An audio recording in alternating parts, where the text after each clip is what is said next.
1988 और 89 का वक्त टोक्यो के साइतामा प्रीफेक्चर में सब कुछ नॉर्मल लग रहा था। सब कुछ वैसा ही जैसा उन्हें दिखाया जा रहा था, पर बैकग्राउंड में पर्दों के पीछे कुछ बहुत गलत हो रहा था।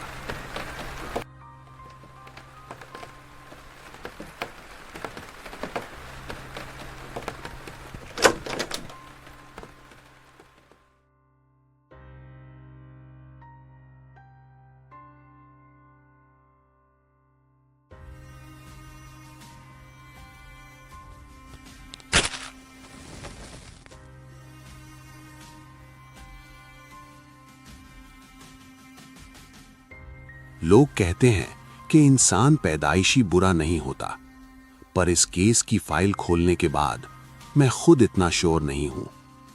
हम बात कर रहे हैं त्सुतोमू मियाजाकी की। The world knows him as the otaku killer, पर उसके इस नाम के पीछे की सच्चाई वो ज्यादा दर्दनाक है। इतनी दर्दनाक कि उसे लफ्जों में बयान करना मुश्किल है। 4 मासूम बच्चियां गायब हो गई थीं। No clues, no ransom calls, बस एक खामोशी।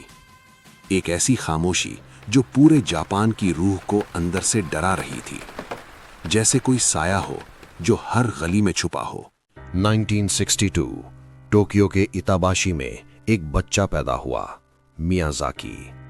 शुरुआत से ही किस्मत ने उसे अलग कर दिया था। उसके हाथ डिफॉर्म्ड हैंड्स, वो किसी से हाथ नहीं मिला पाता था। वो खुद से नफरत करने लगा। स्कूल के बच्चे उसे शैतान कहते थे, उसे चिढ़ाते थे।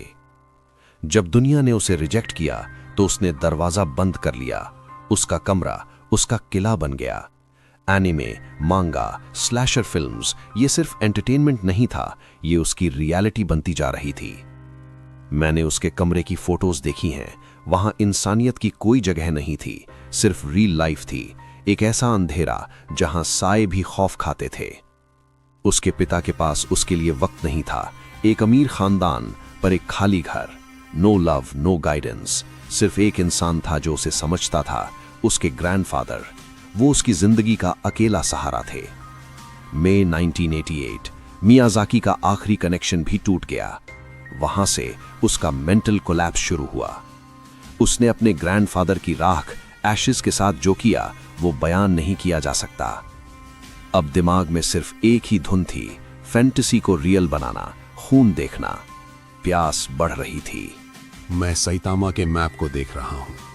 हर एक लापता बच्ची, एक नया पॉइंट, एक नया दुख। ये महज नक्शा नहीं है, ये एक शिकारी के पैरों के निशान है।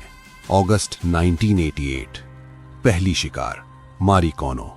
सिर्फ 4 साल की थी वो मासूम। मियाजाकी ने अपनी वैन को एक चलता फिरता कब्रिस्तान बना लिया था। शहर की सड़कों पर एक साया घूम रहा था। वो बच्चों को ढूंढता, उनका भरोसा जीतता, और फिर अंधेरा। पुलिस को लगा ये कोई आम किडनैपिंग है। उन्हें नहीं पता था कि वो एक मॉन्स्टर से डील कर रहे हैं। हर एक क्लू मुझे उसके बचपन की तरफ ले जा रहा था। ट्रॉमा जो अब एक तबाही बन चुका था। अब साइतामा की रातों में सुकून नहीं था, सिर्फ खौफ था। अगला नंबर किसका था? अगस्त 1988 से जून 1989, 10 महीने, 4 नन्ही जाने।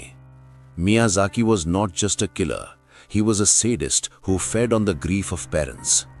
सबसे पहले मारी कोनो। सिर्फ 4 साल की थी वो। मियाजाकी उसे अपनी कार में ले गया, उसे मारा, और फिर जो किया, it was cannibalism. पर असली डर तब शुरू हुआ जब उसने मारी की फैमिली को एक बॉक्स भेजा। उस बॉक्स में मारी की एशेज और उसके टीथ थे, साथ में एक post card signed by a mysterious woman, Yuko Imada. उस पर लिखा था, Mari, bones, cremated, investigate, prove.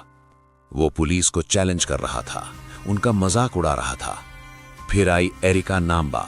उसके घर वालों को एक और पोस्ट कार्ड मिला। इस बार उसने मैगजीन के वर्ड्स कट करके एक अजीब सा मैसेज बनाया था। Erika, gold, cough, throat, rest, death. And obsessed with thousands of horror and anime tapes. an otaku who had lost the line between reality and his dark fantasies. जून 1989 में उसने अपनी आखिरी विक्टिम अयाको नोमोटो को टारगेट किया।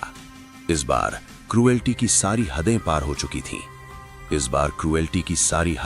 चुकी थीं। जापान की हर गली में डर का माहौल था।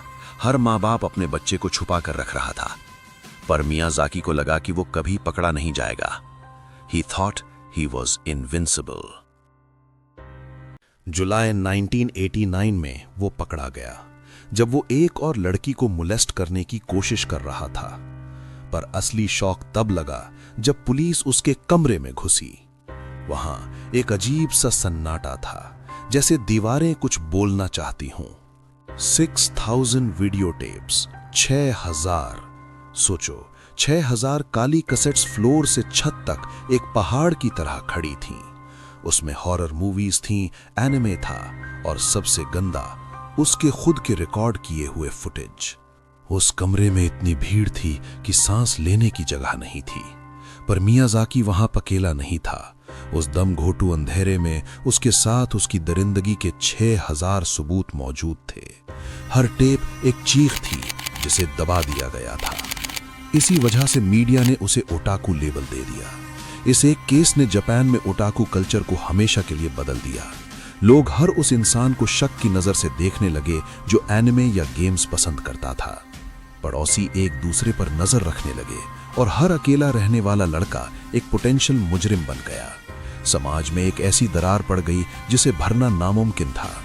मियाज़ाकी ने सिर्फ उन बच्चों को नहीं मारा, उसने एक पूरी जनरेशन के शौक को बदनाम कर दिया।